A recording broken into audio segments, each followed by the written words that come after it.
हरि बोल।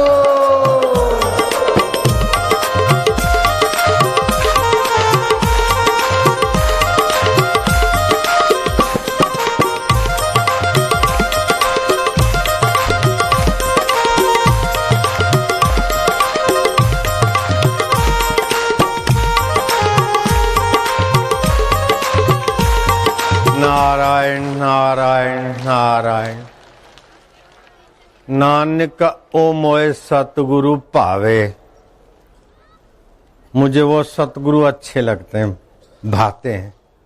वैसे हसंदियां खेलंदियां खावंदियां पहनंदियां विच कर देवे मुगत, ओ मैनू भावे। हंसते खेलते खाते पहनते मुक्ति का रस मुक्ति का प्रसाद दे दे, वो मेरे को सतगुरु भाता है। बैठ जाओ जल्दी।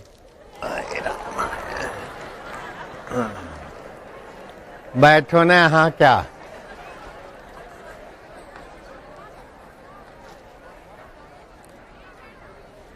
नानक वो मोए सतगुरु भावे, ऐसा गुरु मेरे को बहुत अच्छा लगता है। नानक जी बोलते हैं, सिख धर्म के प्रथम गुरु, पहले गुरु। हंसते खेलते हसंदियां खेलंदियां खावंदियां पहनंदियां विच करे मुगत, ऐसा सतगुरु मुझे भाता है। नानक जी बोलते,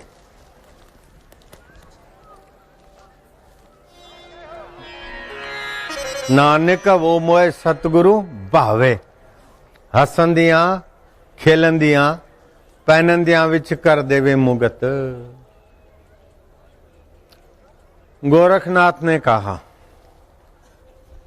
हसीबो खेलीबो धरीबो ध्यान, अहरनिश कथिबो ब्रह्म ज्ञान। खावे पीवे न करे मन भंगा, कहे नाथ में तिसके संगा। एक होती है आसुरी संपदा, दूसरी होती है देव संपदा। आसुरी स्वभाव देव और दानव।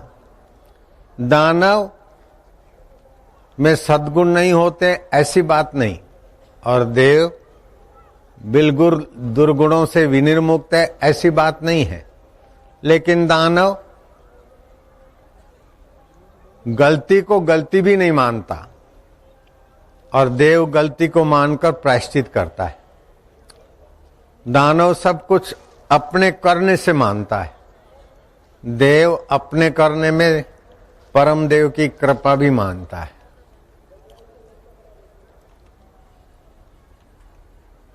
देव में ऐहिक सुख संपदा के साथ विश्रांति का भी महत्व है, भगवत सत्ता का भी महत्व है। दानव दे धमाधम में। तो पाश्चात्य संस्कृति दानव संस्कृति पे आधारित है, और भारतीय संस्कृति देव संस्कृति पे आधारित है।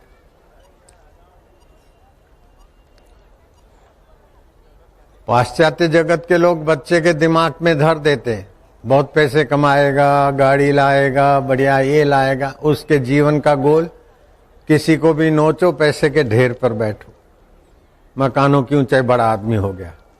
लेकिन देव संस्कृति वाले बोलेंगे कि इधर का कितना भी हो गया, आत्म शांति नहीं हुई, दूसरे के दिल के दुखों को हर कर दुखारी हरि के प्रसाद को नहीं पाया, तो बाहर की संपदा भी विपदा है। सो संपत्ति जल जाए जिसमें कथा नहीं राम की, बिन खेती के बाढ़ किस काम की। वे नूर बेनूर भले जिसमें पिया की पुकार नहीं, प्यास नहीं। ये देव संस्कृति है। तो देव संस्कृति परम देव को जानने के लिए है। तो ये तीन प्रकार की सृष्टि है। ये जो दिखती है आदि भौतिक, इसकी गहराई में आदि दैविक सृष्टि है, और उस दोनों को सत्ता स्फूर्णा चेतना देने वाले अध्यात्म तत्व। तो स्थूल शरीर, स्थूल सृष्टि आदि भौतिक, सूक्ष्म सृष्टि आदि दैविक, और सृष्टि का वास्तविक तत्व अध्यात्म। श्री कृष्ण कहते हैं जिसका मोह निर्माण हो गया है, जैसे बाती में से तेल खत्म हो गया तो दिया निर्माण, ऐसे जिसका मोह शांत हो गया। तुलसीदास जी कहते हैं मोह सकल व्याधि न कर मूला, ताते उपजे पुनि भवशूला। शरीर मैं हूं, संसार में से ये करके बड़े आदमी बनो और सुखी हो, ये बेवकूफी का मोह चला गया है। निर्माण मोहा जित संग दोषा, उसने संग के दोष को जीत लिया अपने से। निर्माण मोहा जित संग दोषा, अध्यात्म नित्या। स्थूल सुख स्थूल नहीं, आदि भौतिक जगत नहीं, आदि देविक नहीं, अध्यात्म में नित्य प्रीति है। अध्यात्म नित्या विनिवृत्त कामा। नाक से मजा लो, जीव से मजा लो, आंख से मजा लो नहीं, इससे निर्वाह करो और मजा अपने अध्यात्म स्वरूप का लो। निर्माण मोहा जित संग दोषा, अध्यात्म नित्या विनिवृत्त कामा। द्वंद्वैर मुक्ता, सुख है तो दुख, मान है तो अपमान, जीवन है तो मृत्यु, ये सब आदि भौतिक आदि देविक में होता है। अध्यात्म में कुछ भी नहीं गड़बड़ी। अध्यात्म नित्या निवृत्त कामा, द्वंद्वैर मुक्ता, सुख दुख संगे। सुख भी आया चला गया, उसमें डूबा नहीं वो ज्ञानी। दुख भी आया चला गया, उसको प्रभावित नहीं किया। कैसा दिव्य जीवन, उसे कहते हैं जीवन मुक्त। गुरुवाणी ने कहा जैसा अमृत तैसी बिस खाटी, जैसा मान तैसा अपमाना। हर्ष शोक जाके नहीं, वैरी मित समान। कह नानक सुन रे मना, मुक्त ताही ते जान। वो मुक्त आत्मा हो गया, वो धन्य आत्मा हो गया। तो मनुष्य जीवन मुक्तात्मा, धन्यात्मा, महान आत्मा बनने के लिए है। तुच्छ आत्मा तो वो है जो जैसा देखा और लपक पड़े। जैसे दिए बत्ती पर पतंगे आते मजा लेने के लिए लपक पड़ते, तुच्छ आत्मा है, जितात्मा नहीं है। इंद्रियों के पीछे दौड़ते चले जाना, ये तुच्छ आत्मा का काम है। बुद्धि से परिणाम का विचार करके उचित करना, अनुचित से बचना, ये महान आत्मा का काम है, साधक आत्मा का काम है। और उचित में कभी टिकना, कभी अनुचित में, ये मध्यम साधारण आत्मा का काम है। और महात्मा उचित अनुचित से पार परमात्मा तत्व में विचरण करते। जीभ तालू में लगा दो, जो सुना है उसको अपने अंतरात्मा में बिठा दो।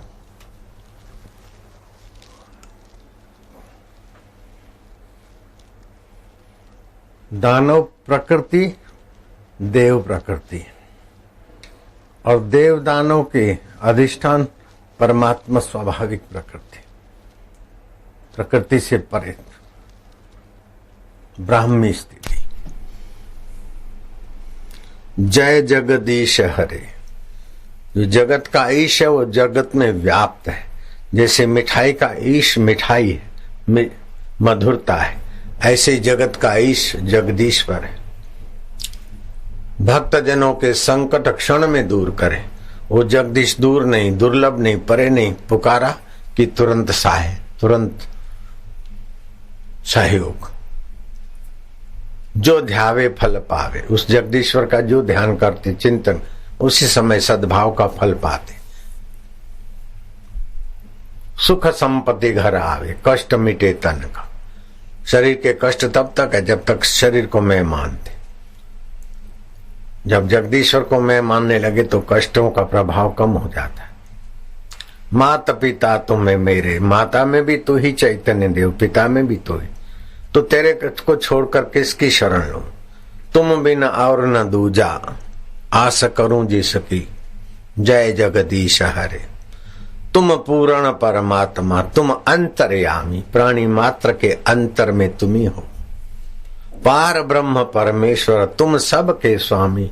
दानव के भी, देवों के, मनुष्यों के, कीट पतंग के, जीव जंतुओं के, सब के अंदर तुम ही बस रहे हो स्वामी।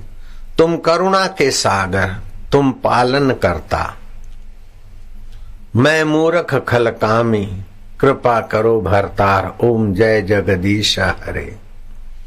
तुम हो एक अगोचर, गो माना इंद्रियां, इंद्रियों से न दिखने वाले, एक ही अगोचर हो।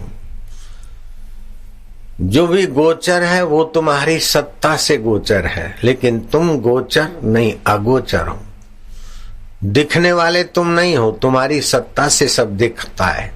तुम्हारी सत्ता से कान के द्वारा शब्द, जीभ के द्वारा स्वाद आदि सब इंद्रियों को गोचर होता है। तुम हो एक अगोचर, सबके प्राणपति।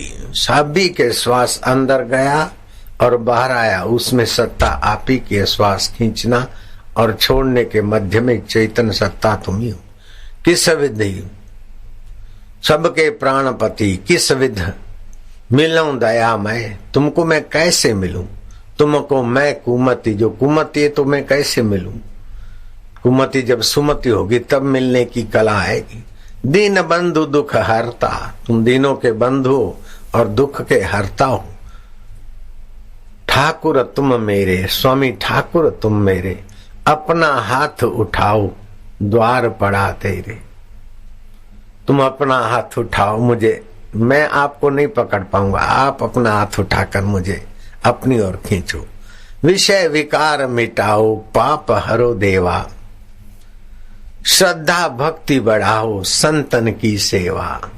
श्रद्धा चित्त को रसमय करेगी और संतों की सेवा चित्त को परमात्मा ज्ञान से भरेगी। तन मन धन सब तेरा, सब कुछ है तेरा, तेरा तुझको अर्पण क्या लागे मेरा। हे भगवत कृपा, तू मेरे हृदय में सदैव रहना। हे प्रभु, तुम अपनी कृपा दया से ही मुझे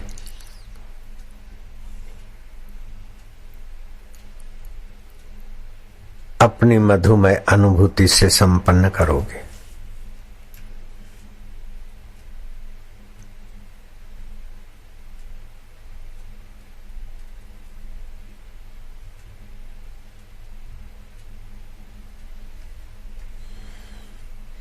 तर्क शक्ति का विकास हुआ तो क्या हो, हृदय ऊंचा नहीं हुआ तो तर्क शक्ति वाले दारू पी के सुख के बदले दुख की खाई में जा गिरते। हृदयेश्वर की प्रीति से हृदय ऊंचा होता है, कानून से और किताबों से हृदय ऊंचा नहीं होता। हृदयेश्वर की प्रीति से, हृदयेश्वर की स्मृति से, हृदयेश्वर के नाते दूसरों से व्यवहार करने से हृदय उन्नत होता है। ऊंचे में ऊंचे तत्व की प्राप्ति की इच्छा से हृदय ऊंचा हो जाता है। ऊंचे में ऊंचा तत्व है जो अध्यात्म है, नित्य है, जो हो के बदल जाता है वो ऊंचा नहीं होता। जो बदलाहट को जानता है वो ऊंचा है, जो बदलता है वो ऊंचा नहीं।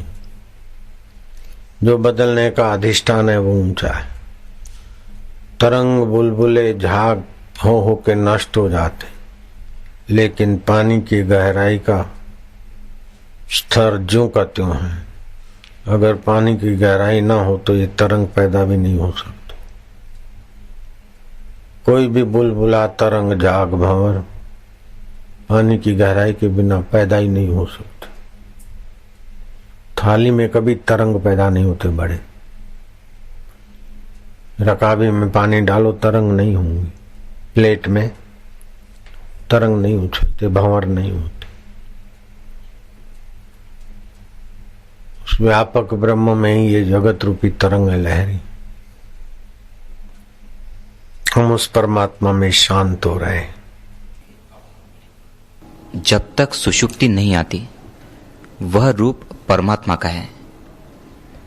अंगुष्ठ को जो शीत उष्ण का स्पर्श होता है उसको अनुभव करने वाली परमात्मा सत्ता है। हे राम जी, जब सब व्यवहार होते हैं उनके अंतर आकाश रूप है, कोई क्षोभ नहीं। ऐसा सत्ता परमात्मा का रूप है। वह शून्य है परंतु शून्यता से रहित है, जिसमें दृष्टा दर्शन दृश्य तीनों प्रतिबिंबित है और आकाश रूप है। ऐसी सत्ता परमात्मा का रूप है। जो स्थावर में स्थावर भाव और चेतन में चेतन भाव से व्याप रहा है, और मन, बुद्धि, इंद्रिया जिसको नहीं पा सकती, ऐसी सत्ता परमात्मा का रूप है। हे राम जी, ब्रह्मा, विष्णु और रुद्र का जहां अभाव हो जाता है, उसके पीछे जो शेष रहता है और जिसमें कोई विकल्प नहीं, ऐसी अचेत चिन्मात्र सत्ता परमात्मा का रूप है। गहरी नींद में रहता है ब्रह्मा, विष्णु, महेश नहीं रहता, फिर भी जो सत्ता रहती वो परमात्मा सत्ता है। ब्रह्मा में, विष्णु में, शिव में जो सत्ता है वो परमात्मा सत्ता है। ब्रह्मा, विष्णु, महेश की आकृति लीन हो जाती, फिर भी जो सत्ता रहती वो परमात्मा की सत्ता। तुम्हारे परिवार वालों के शरीर की सत्ता चली जाती, शरीर चले जाते, फिर भी जो सत्ता रहती वो परमात्मा सत्ता है। स्थावर में स्थावर रूप, जंगम में जंगम रूप, चेतन में चेतन रूप, जड़ में जड़ रूप, जो सत्ता सामान्य वो परमात्मा सत्ता है। उसी से मिर्चों में तीक्ष्णता है, गन्ने में रस है, फूलों में सुगंध है, माँ में वात्सल्य, बाप में अनुशासन है, ऋषियों में त्रिकालज्ञता है, उसी परमात्मा सत्ता से। उत्तम सहज अवस्था, उस परमात्मा सत्ता को जानकर जो उसमें शांत हुआ है, उत्तम अवस्था है। मध्यम अवस्था है धारणा, ध्यान, समाधि। कनिष्ठ अवस्था है शास्त्र, तीर्थ यात्रा, अधमाधम। आध्यात्मिक यात्रा में तीर्थ यात्रा बिल्कुल छोटी, 4th क्लास, शास्त्र अध्ययन 3rd क्लास, धारणा ध्यान 2nd क्लास, उसमें पहुंच गए 1st क्लास, आखिरी। अभी आखिरी वाली अवस्था और मध्यम अवस्था में चल रहे हैं अपन। शांत,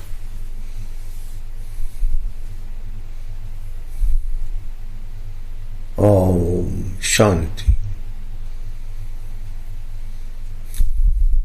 विकल्प संकल्प की धारा कम हो जाती, फिर जो संकल्प विकल्प में भी चल रही तो सत्ता परमात्मा। ओम शांति। इसको बोलते हैं कुछ न करना, मौन साधन, चुप साधन। जैसे गहरी नींद में चुप हो जाते फिर भी कितना कुछ मिलता है चुप में, लेकिन वहां तमस होता है। जागृत में चुप हो जाए तो भगवत सत्ता हो, वहां भी भगवत सत्ता है, लेकिन तमस है, अज्ञानता है गहरी नींद में। एक श्वास गया, दूसरा बाहर आया, उसके बीच की अवस्था परमात्मा सत्ता। कर्मणो ह्यापि बोधव्य, बोधव्य च विकर्मणः, अकर्मणश्च बोधव्य, गहना कर्मणो गति। गीता 4था अध्याय 17वां श्लोक। कर्म का तत्व जानना चाहिए और अकर्म का तत्व भी जानना चाहिए तथा विकर्म का तत्व भी जानना चाहिए, क्योंकि कर्म की गति गहन है। शास्त्र विहित कर्म जो है वो सत्व गुण बढ़ाते हैं और व्यक्ति की आंतरिक शक्तियां बढ़ाकर अंतर आत्मा तक पहुंचाने में सहायता करते हैं, इसलिए शास्त्रीय कर्म। विकर्म उसे कहा जाता है जैसे संध्या है, वंदन है, माता पिता का आदर है, शास्त्र का अध्ययन है, जप है, ध्यान है, गुरु दीक्षा है, मौन है, एकांत है, और भी कई प्रत्यक्ष या अप्रत्यक्ष आवांतर या सहायक जो भी कर्म है वो शास्त्रीय कर्म। जिन कर्मों से वासना नियंत्रित हो, अहंकार नियंत्रित हो, दुख नियंत्रित हो, चिंता नियंत्रित हो और चेतना का विकास हो, सब कर्म शास्त्रीय कर्म। कर्मों यापि बोधव्यम, ऐसे शास्त्रीय कर्मों का पता होना चाहिए हमको, जिससे वर्तमान में भी निर्भीकता और भविष्य में भी उज्जवल गति की प्राप्ति हो। ऐसे कर्मों का ज्ञान जरूर होना चाहिए। बच्चों में भी उस कर्मों के संस्कार भर देना चाहिए कि माता पिता बड़ों का आदर, करने से विद्या, आयु, यश, बल की वृद्धि होती है। भगवान रामचंद्र जी अपने से बड़े आते तो उठ खड़े होते थे, सार गर्भित बोलते थे, बीच में नहीं टपकते थे। श्री राम जी बाल्यकाल में किसी की निंदा करते नहीं थे, सुनते नहीं थे। मिली हुई शक्ति का दुरुपयोग ना करें, ये शास्त्रीय कर्म है। विकर्म क्या है? शास्त्र विरुद्ध कर्म करना। वो रजोगुण और तमोगुण बढ़ाता है, लोभ बढ़ाता है, मोह बढ़ाता है, अहंकार बढ़ाता है। सामने वाले का जो कुछ लिया है उसका गुण चोर बना देता है। अशास्त्रीय विकर्म। और विकर्म कर्ता को देर सबेर नाश की खाई में जा गिराता है। उसमें विकर्मों में अहंकार और तमोगुण रजोगुण की प्रधानता होती है। अकर्म, अकर्म बोलते हैं जो कुछ कर्म न करे उसको बोलते अकर्मी है। लेकिन अकर्म खाली आलसी के लिए अकर्म नहीं है। कुछ ज्ञानी महापुरुष भी कर्म करते हुए उसमें कर्तृत्व भाव नहीं होता, फल की इच्छा नहीं होती, और करने में लापरवाही अथवा किसी का अहित न हो, वे भी कर्म अकर्म हो जाते हैं। ये ज्ञानवान के, बुद्ध पुरुष के कर्म अकर्म हो जाते। और जिसका जो क्रिया रहित है, क्रिया रहित तो कोई होता नहीं है, अकर्म तो ज्ञानी के ही होते हैं।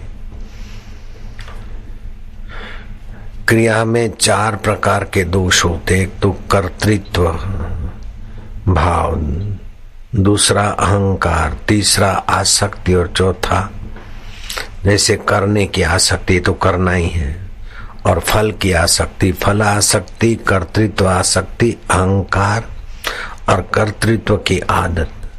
मनुष्य में क्रिया शक्ति, विवेक शक्ति, भाव शक्ति, तीनों शक्ति जन्मजात से है। करने की शक्ति, मानने की शक्ति, जानने की शक्ति।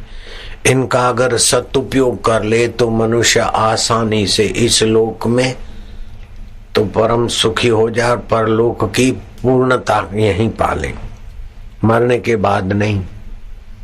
ब्राह्मी स्थिति प्राप्त कर कार्य रहे ना शेष, मोह कभी ना ठग सके, इच्छा नहीं लवलेश।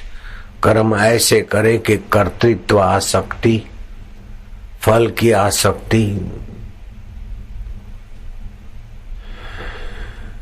अहंकार, ये सब विलय हो जाए और बड़े ऊंचे पद को पालेगा आदमी।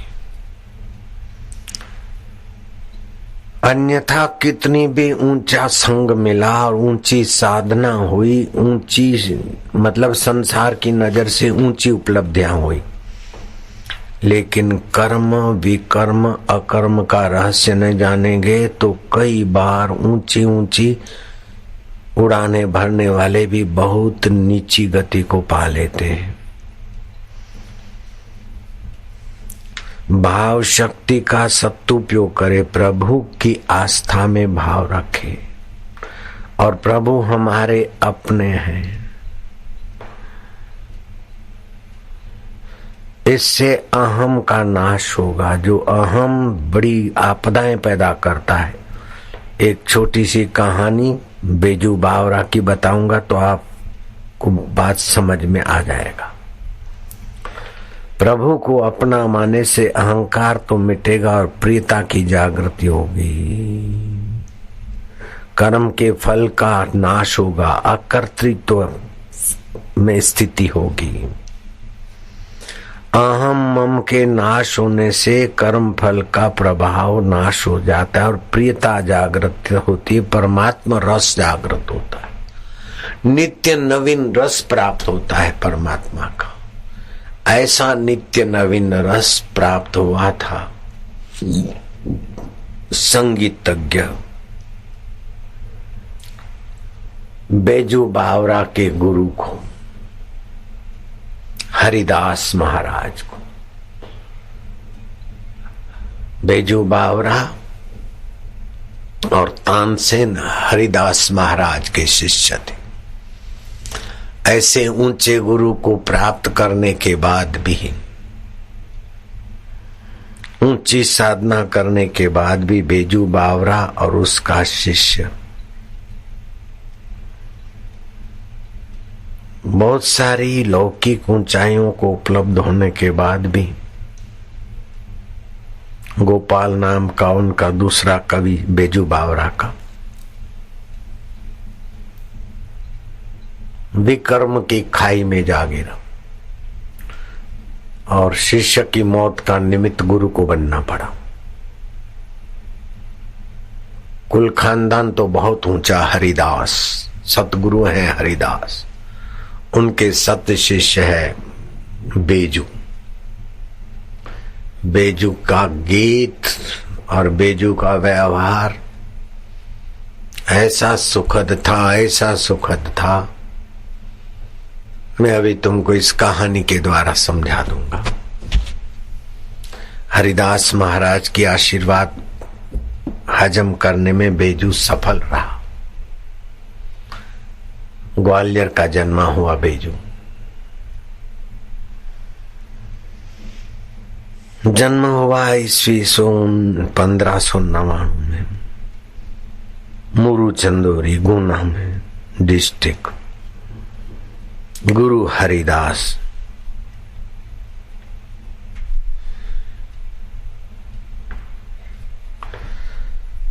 गुरु से सीखकर एकांत में झोपड़ी बनाकर साधु जीवन जीने वाला बेजू संगीत की विद्या में तदाकार हुआ। ऐसा तदाकार हुआ कि कई संगीत की कला सीखने वाले उसके लोग चरण चंपी करे शिष्य बन गए। उसमें कई शिष्यों में एक गोपाल नायक नाम का शिष्य बड़ा प्रतिभा संपन्न था। जैसे बेजू ने हरिदास की प्रसन्नता पाली, ऐसे ही गोपाल ने भी बेजू की प्रसन्नता पाली। हरिदास का पौत्र शिष्य ऐसा कह ले तो चलेगा। महीने बीते, सप्ताह बीते, महीने बीते, वर्षों की यात्रा पूरी करके बेजू से विदाई लेने वाला गोपाल प्रणाम करता है। विदाई देते समय बेजू का हृदय भर आया कि ना तो कह सकते नहीं, लेकिन ये शिष्य मेरी छाया की तरह था, मेरी विद्या को बचाने में सफल हुआ। इनकार तो नहीं कर सकता हूं, लेकिन पुत्र तुझे जो विद्या दिया है, इस विद्या से मनुष्य जाति का शोक, मोह, दुख, चिंता हरने के लिए संगीत विद्या है। जेब भरने के लिए या अहंकार भरने के लिए इसका उपयोग नहीं करे तो अच्छा है पुत्र। भरे कंठ, भरी आंखें अपने शिष्य गोपाल को विदाई देता है बेजू। गोपाल संगीत विद्या में निपुण गुरु से विदाई लेकर जाता है।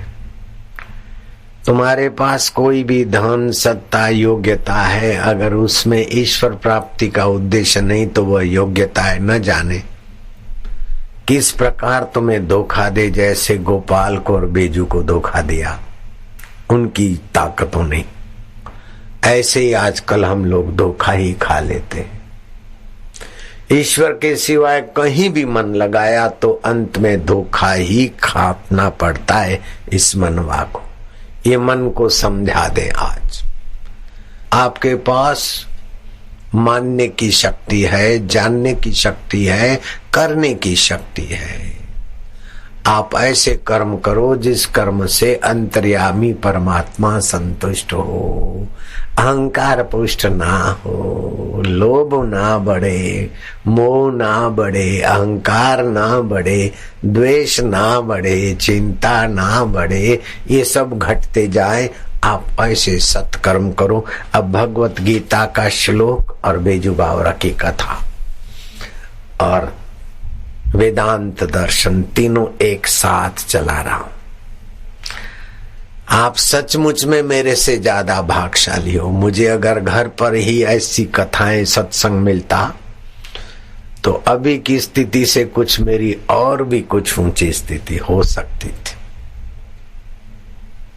और जितना परिश्रम मुझे पड़ा इधर उधर घूमने भटकने में, अगर तुम्हें सत्संग मिला ऐसा मुझे मिलता तो मुझे इतना परिश्रम नहीं करना पड़ता।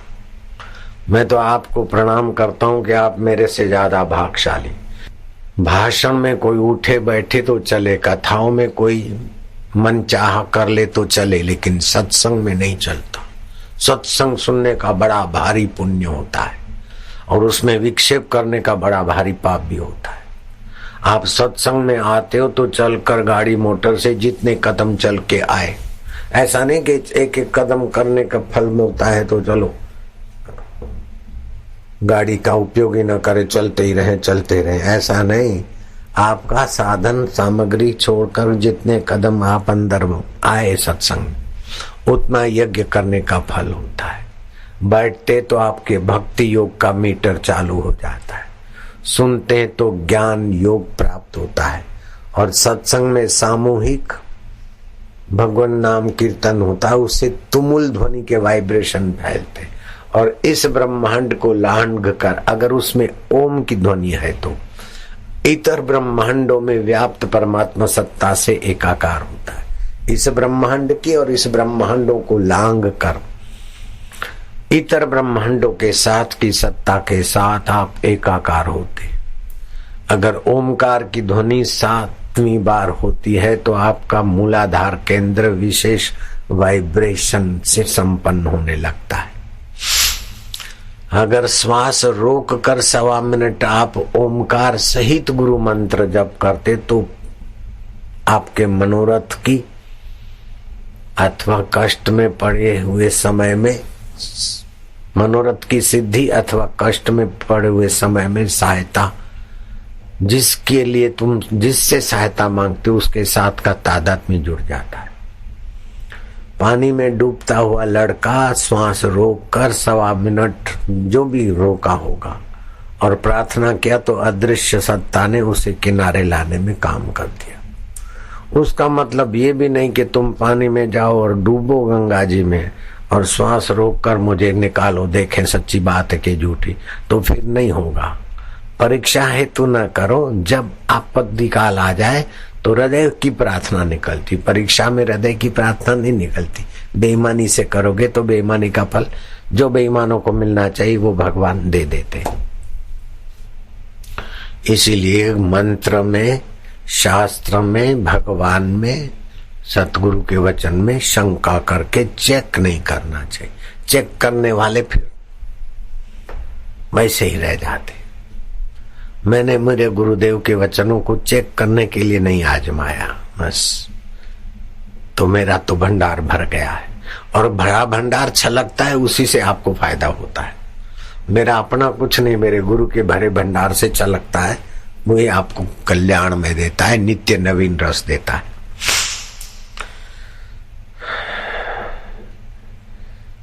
अब बेजू बावरा का शिष्य गोपाल नायक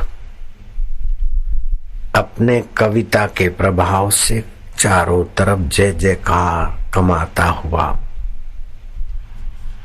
कश्मीर के राजा साहब का खास, जैसे अकबर का तानसेन खास बन गया, ऐसे ही कश्मीर नरेश का खास कविराज बेजू का शिष्य गोपाल नायक। जब ईश्वर प्राप्ति का उद्देश्य नहीं होता तो धन मिलता है तो धन की लालसा बढ़ती है, मान मिलता है तो मान की लालसा, सत्ता मिली तो सत्ता की लालसा। उस लालसा में आदमी रास्ता चुक जाता है और अकरने जैसे कर्म करके बुरी दशा को प्राप्त हो जाता है, जैसे इतिहास में कईयों की घटना मिलेगी। तो कर्म को जान लेना चाहिए, विकर्म को जान लेना चाहिए, और कर्म में नैष्कर्म अकर्म को जान लेना चाहिए। बड़ा काम का श्लोक है ये। अब गोपाल महाराज चारों तरफ यश यश यश उसका अहंकार ऐसा फूला कि जो कोई गायक हो, कवि हो, उसको ललकारता हो मेरे सामने, और जो मुझे हरा दे तो मैं गला कटवा दूंगा, और मेरे आगे जो हारे उसके गले की बलि उसे देनी होगी। और लोगों के सिर कटते कवियों के तो कई कवि पत्नियां और कवि बच्चे लाचार मोहताज हो जाते, लेकिन अहंकार को मजा आता कि इतने तो सिर कटवा दी मेरे सामने। मुझे चैलेंज करने वाला तो मृत्यु को ही प्राप्त होता है। हा। वो अंतर्यामी जानता है कि किसकी सत्ता से तेरी बुद्धि, तेरा मन, करने की शक्ति, मानने की शक्ति, जानने की शक्ति कहां से आई है। मूर्ख तो जान, लेकिन नहीं जानेगा तो तेरा कल्याण में करता हूं। कल्याण करता भगवान ने जाने किस किस तरीके से जीव को फिर उस नालियों से उठाने की व्यवस्था करते। बेजू बावरा का दिखने वाला सत शिष्य कुशिष्य बन गया। मेरे गुरुदेव का भी एक कहलाने वाला सत शिष्य ऐसा तो हो गया कि आखिर गुरुजी ने उसका त्याग कर दिया। फिर वो मेरे से बड़ा था, मैं उसका आदर करता था। फिर मेरे पास, मैं जरा चमका तो मेरे पास आया, लेकिन मैंने उससे किनारा किया। जो मेरे गुरु का नहीं वो मेरा कब तक। गुरु भाई है तब तक जब मेरी गुरु की आज्ञा में रहता है। जो 40 साल में 5, 15, 25 जो गए बगावत और किसी धर्मांतरण वालों के हथकंडे बन गए, अब उनकी बातों में मेरे शिष्य थोड़े आते हैं। वो तो शिष्य तब तक थे गुरु भाई जब तक गुरु की सिद्धांत पे रहते थे। गुरु भाई तब है जब तक गुरु के सिद्धांत पर है। गुरु के सिद्धांत छोड़ा तो हमारा गुरु भाई नहीं हो, तो हमारा त्याज है। जैसे सुबह का मल छोड़कर आते देखते नहीं है, वमन करते तो देखते नहीं कि कितनी कीमती उल्टी है, ऐसे ही है। महाराज उस जमाने में मोबाइल की व्यवस्था नहीं थी। बेजू बावरा को पता नहीं चला, जल्दी से कई कवियों के सिर कट गए, कई अबलाएं विधवा हो गई, उनके बच्चे मोहताज हो गए, दर दर की ठोकर खाने वाले। बात घूमती घामती आखिर बेजू बावरा के कान पड़ी। उसे बड़ा दुख हुआ कि मेरी विद्या का उपयोग अहंकार पोषने में। मैंने कहा था कि ये संगीत की विद्या अहंकार पोषने के लिए नहीं है। हम बचपन में सुनते थे, बोलते थे भीम पलासी पलासी भीम पलासी। बेजू बावरा ने भीम पलासी राग गाया और पत्थर पिघला देता था। वो आगे बात चलती, सचमुच में पत्थर पिघल जाए और उस पत्थर में जो चीज डालो जम जाए, फिर वो चीज निकाले नहीं। जैसे शक्कर पिघले और रुपया डाल दिया उसमें तो शक्कर तोड़े बिना रुपया निकले नहीं, मिश्री तोड़े बिना, ऐसी हालत। ऐसा था बेजू बावरा। अपने जीवन में भगवान के पुनित नाम को, पुनित स्मृति को लाओ तो रक्षा हो, नहीं तो फलाकांक्षा, कर्तृत्वासक्ति, भोक्तृत्वासक्ति, ये 4 प्रकार के जो दोष हैं वो कर्ता को न जाने किस ढंग से निगलते रहते। कर्म तो सभी लोग करते, लेकिन किसी को साक्षात्कार हुआ ऐसा जल्दी से दिखता नहीं। ये कर्म साक्षात्कार भी करा सकते, लेकिन ये 4 गलतियां ना हो तो। कर्तृत्व, मैं करता हूं, कर्तृत्व भाव ना हो। दूसरा, अपने में अहंकार ना हो। तीसरा, फलाकांक्षा ना हो। और चौथा, कर्म आसक्ति ना हो। जैसे दंड बैठक की है पहलवान ने, आप जिस दिन नहीं करे उस दिन बेकार हो गया। प्रोफेसर भाषण करता था, ठीक है, भाषण नहीं मिला, दूसरा काम मिला तो मूड चेंज हो गया। किसी भी प्रकार की आदत या आसक्ति मुक्त जीवन के लिए बंधन है। ध्यान लगना चाहिए, ध्यान नहीं लगना चाहिए, इतना होना चाहिए बेटा, ऐसा होना चाहिए। नास्तिक तो ईश्वर को नहीं मानते इसलिए दुखी है, लेकिन आस्तिक कर्तृत्व आसक्ति में फंसे मारे जा रहे हैं। ऐसा होना चाहिए, ऐसा नहीं होना चाहिए। हम दारू नहीं पीते, बीड़ी नहीं पीते, तंबाकू नहीं खाते और बेटा खाता है, तो क्या खाने दे, खाने दो, ऐसा मेरा कहने का मतलब नहीं है। लेकिन आप आग्रह करके परेशान हो रहे हो और बेटा आपका दुश्मन हो जाएगा, आपकी बात मानता तो है नहीं, फिर आप परेशान होते होते उसको कुछ का कुछ सुनाओगे, जो थोड़ा बहुत आपका मानेगा वो भी छूट जाएगा। बाकी सब अपने मन माने मेंबर चले, ऐसी जो मान्यता लेकर बैठा वो पागल खाने में नहीं गया, बस इतनी देर है। बेटा मेरे कहने चले, बाप मेरे कहने चले, पत्नी मेरे कहने चले, पति मेरे कहने चले, नौकर मेरे कहने चले। अरे बोंदू, तेरा मन तेरे कहने चलता है मूर्ख, क्यों परेशान हो रहा है? ये याद आ जाएगा तो आपको बड़ा फायदा होगा, इसलिए मैं जरा कड़क शब्द बोल रहा हूं। कईयों के सिर कटे, बेजू बावरा के आंखों से आंसू बरसे। अपने शिष्य को समझाने के लिए चलते चलते चलते चलते 50 कोस चलते चलते वो पहुंचा जहां गोपाल नायक बड़े ताम झाम से रहता था। उसके अंग रक्षक और सेवक और टहलवे राजा साहब का खास था। संदेशा भेजा कि तेरे गुरु तुझसे मिलने को आए। गोपाल नायक ने अपना अपमान समझा, बहुत आजी निजारी किया और किसी भी बहाने पहुंचने में सफल गए। तो बैठा रहा अपने ताम झाम से। ये वृद्ध गुरु आए हैं, उठ के खड़ा रहना, ये अहंकार को पसंद नहीं था गोपाल को। अरे क्या है बूढ़ा? बोले बेटा भूल गया क्या? मैंने भरी आंखें भरे हृदय तुझे विदाई दी थी, मैं वही बेजू हूं गोपाल। ये क्या तू अहंकार में पड़ गया है? कैसे तू कईयों के सिर कटवाए बेटा, इसलिए विद्या नहीं थी, मैं तेरी भलाई चाहता हूं पुत्र। पागल कहीं के, क्या बकता है? आदेश देकर धक्के मार के निकलवाते निकलवाते कहा, अगर तू कवि है या गुरु है या फलाना है तो आ जाना राज दरबार में, दिखा देना अपना कविता का शौर। अगर हार गया तो सिर कटवा के जाना पागल। बड़ा आया गुरु बनने को। कैसा अहंकार अंधा बना देता है।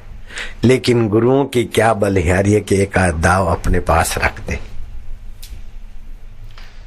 वो बेचारा बूढ़ा लाचार देखने वाला कुछ भी नहीं, पास नहीं। राज दरबार में घोषणा करा दी कि कल हम राज कवि के साथ कविता का शास्त्रार्थ कर देंगे, गान गायक के साथ अपने गीत का शास्त्रार्थ। अगर हम हारेंगे तो हमारा सिर राजा साहब कटवा सकते, उसका कटवाए न कटवाए स्वतंत्र है। आखिर गुरु का दिल गुरु होता है, उदार होता है। आप ताम झाम से अपना विजय की पताका फरकाने वाला गोपाल नायक के सामने वो बूढ़ा बेचारा हिलता डुलता, मुझे ऐसा लगा कि बखमल के आगे पुरानी लीरियां आकर टकरा रही। लेकिन देखने में बाहर की पुरानी लीरिया थी, भीतर से हरिदास गुरु की कृपा उसने संभाल रखी थी। गुरु से गद्दारी नहीं की थी। गुरु से गद्दारी करने से गुरु की विद्या लुप्त हो जाती। मेरे गुरु भाई को मैंने देखा, जगत गुरु शंकराचार्य उनका सत्संग सुनने को बैठते थे। जोशी मठ के मुझे नाम भी याद, उनसे मैं मिला भी, प्रशंसा करते थे। वेदांत केसरी, अखिल भारतीय वेदांत सम्मेलन करते थे स्वामी मनोहर दास वेदांत केसरी। जगत गुरु शंकराचार्य को आमंत्रण दिया गया कि भाई आप राजस्थान में आओ। बोले राजस्थान में स्वामी मनोहर दास जी का सत्संग बहुत बढ़िया है, मैं उनका सुनना चाहता हूँ।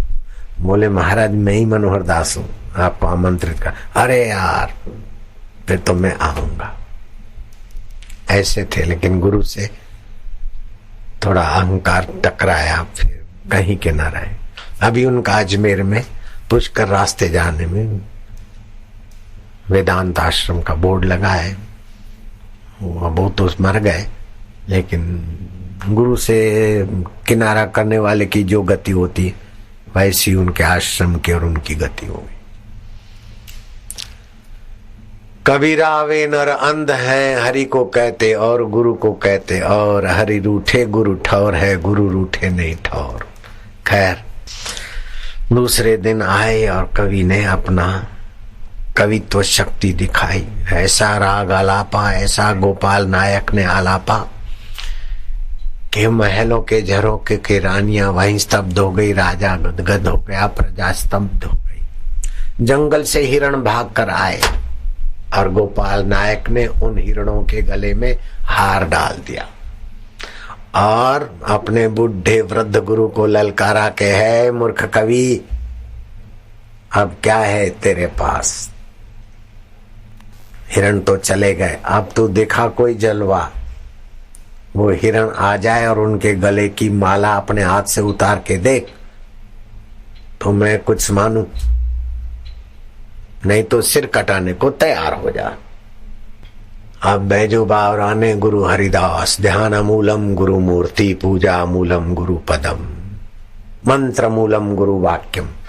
अपनी विद्या अहंकार सजाने के लिए नहीं,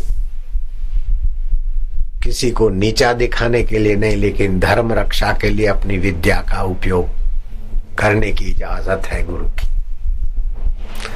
बैजू बावरा ने अपना भीम पलासी पलासी भीम पलासी, बैजू बावरा ने ललकारा आलापा गीत। महाराज ऐसा गीत आलापा कि जो भागे हुए हिरण थे उनके गले की मालाएं बैजू बावरा उतार रहा है, उनको सुध बुध न रही और खड़े खड़े।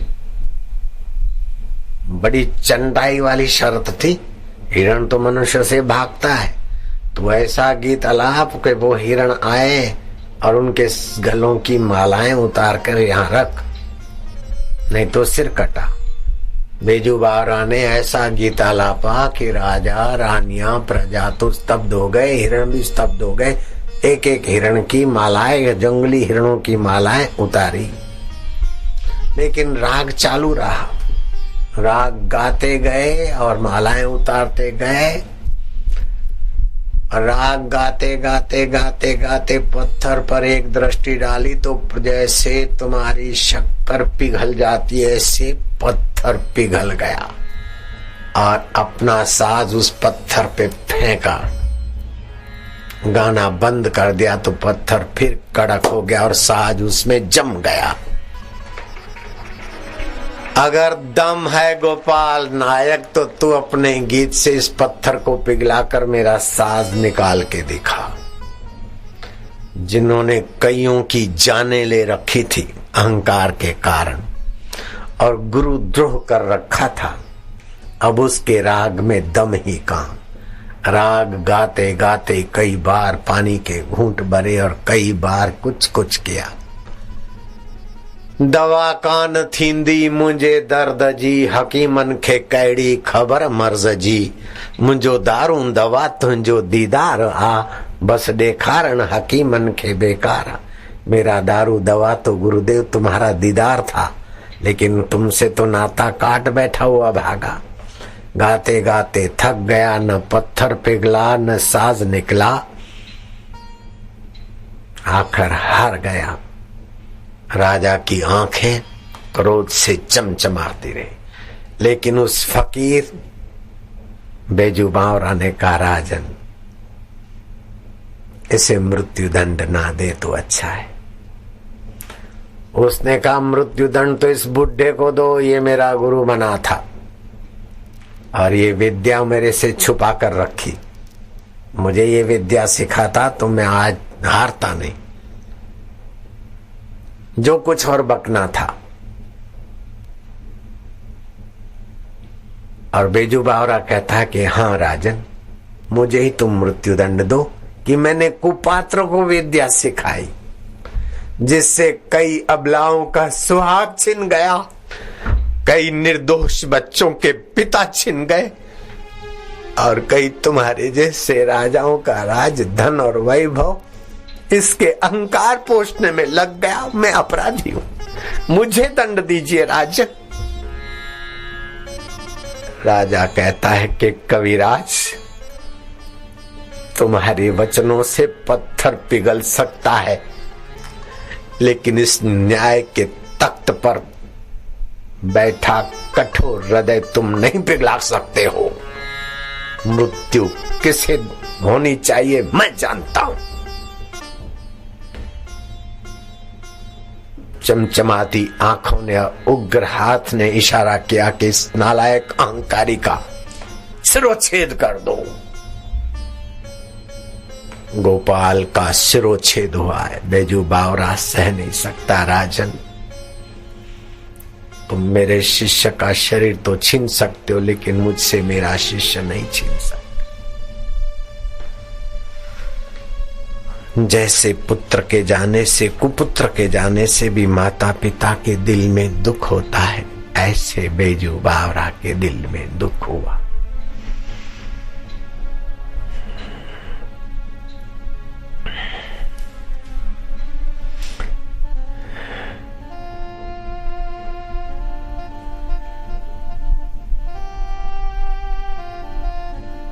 तानपुरा तो न निकाल पाया,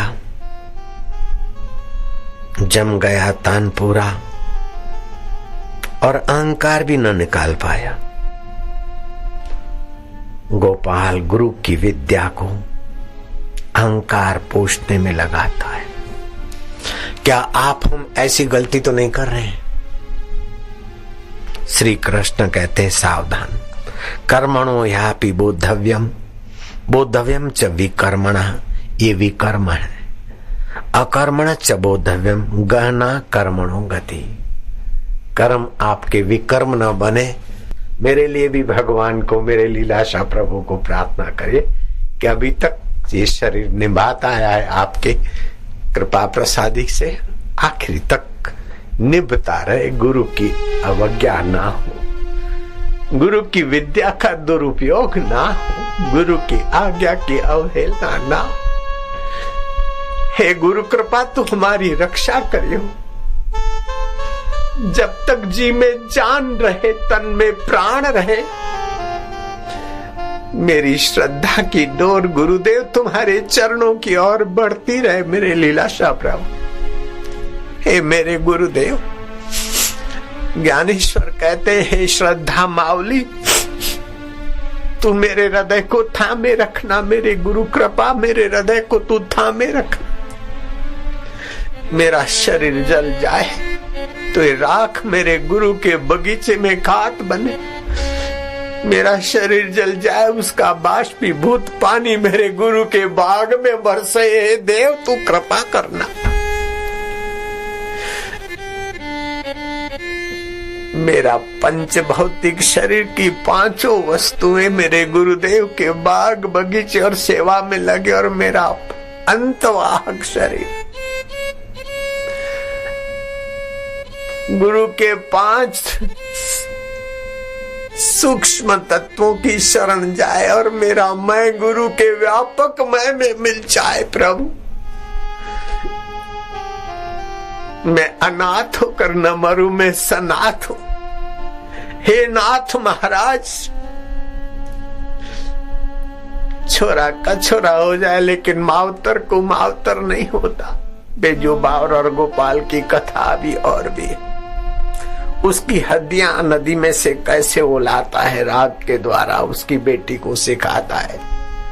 ये फिर मैं बताऊंगा, लेकिन अब तो प्रार्थना ही करो हे गंगा माई, हे यमुना माई, हे गोविंद, हे गोपाल, हे अच्युत, हे केशव, हे माधव। हम कर्म तो करें लेकिन अकर्म से बचाइयो प्रभु जी, प्यारे जी। दुष्कर्मों से बचाइयो, कर्तृत्व वासना से बचाइयो, फल आकांक्षा से बचाइयो, अहंकार से बचाइयो। हे प्रभु, तुम्हारी प्रीति जगाइयो। मैं बार बार विनियोग में यही कहलवाता हूँ, ओमकार मंत्र, गायत्री छंद। हम इस पवित्र मंत्र ओमकार स्वरूप का जप कर रहे हैं, जिसकी छंद गायत्री है। जो परमात्मा विषयक मंत्र होते हैं उनकी छंद गायत्री ही होती है। गायत्री मंत्र के खोजने वाले, उसकी शक्तियों का पता लगाने वाले विश्वामित्र ऋषि थे, लेकिन इस ओमकार मंत्र के शक्तियों का के खोजी भगवान नारायण स्वयं है। खोज उसकी होती जो पहले था।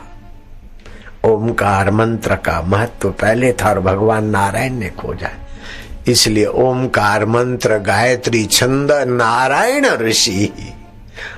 गायत्री मंत्र का देवता भगवान सूर्य है, तो इस ओमकार मंत्र का देव कौन है? बोले अंतर्यामी देवता है। अंतर्यामी, तू ही तो बुलवा रहा है, तू ही सुनवा रहा है। तू कुंभ के मेले के निमित्त आए हो का कैसा मंगल चाहता है। ए मंगल मूर्ति है। राजा के अंदर कठोर शासन की प्रेरणा किसने दी? वो तो शिष्य की ममता में पिघल पिघल कर हाथाजोड़ी कर रहा है कि मुझे मृत्यु दंड दीजिए, इन्हें छोड़ दीजिए। राजा आता अपने पर तो दोनों को शाबाशी दे देता, गुरु शिष्य का कॉम्प्रोमाइज करा देता, लेकिन राजा के हृदय का शासक नहीं चाहता था कि इतनी बाइयों के सुहाग छीनने वाले को अभी जिंदा रहने दूं। कैसा है व्यवस्थापक? वृद्ध गुरु तो जीवित है जो मृत्यु चाहता है, और जवान शिष्य उसके सामने गला मजबूरी से कटवाता है। तो गला काटने का आदेश देने वाले की गहराई में कौन है? अंतर्यामी देवता। मेरे से बुलवाने वाले में गहराई में कौन है? अंतर्यामी देवता। और तुमको यहाँ लाने में सत्ता उसकी, फिर अहंकार हमारा भिड़े आड़े। मैंने इतना बढ़िया सत्संग किया, हमने इतनी देर बैठा, तो ये हमारी आपकी दोनों की बेवकूफी है।